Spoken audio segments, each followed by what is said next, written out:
Hello अस्सलाम वालेकुम, नमस्ते, प्रणाम। मैं हूँ सबका भाई मनी मिराज, भोजपुरी का सुपर स्टार। हम आप सभी को भाई VIP इरफान अंसारी सपोर्ट करिए भाई। चलिए हम अपना वीडियो शुरू करते हैं। कि जे गरजेला उ बरसेला कम, कि जे गरजेला उ बरसेला कम। नजरिया नीचे करके बात कर भोंसरी की, क्योंकि मियाँ जी के बेटा हैं हम।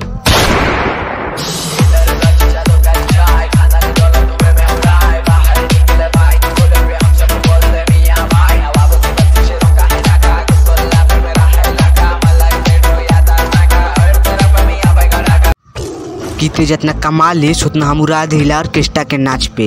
कीते जितना कमा लीस हम उतना उड़ा दिला ऑर्केस्ट्रा के नाच पे। आदमी बन जेबे रे बेटा जी, धरा जेबे मियाँ जी के छाछ पे। असहिना लइकिन के डिमांड होला, सभे मियाँ जी के लइका ब्रांड होला। कि अरे हम ना जननी कि तू इतना अपडेट हो जेबू, हमारा के छोड़ के कोनो औरों से सेट हो जेबू। कि अरे हम ना जननी कि इतना अपडेट हो जेबू, हमारा के छोड़ के कोनो औरों से सेट हो जेबू। आ तू भूला तारू ये करे जा कि तुहार लवर मियावा हो, उ ससुरा खोजते रह जयमाले से किडनैप हो जेबू।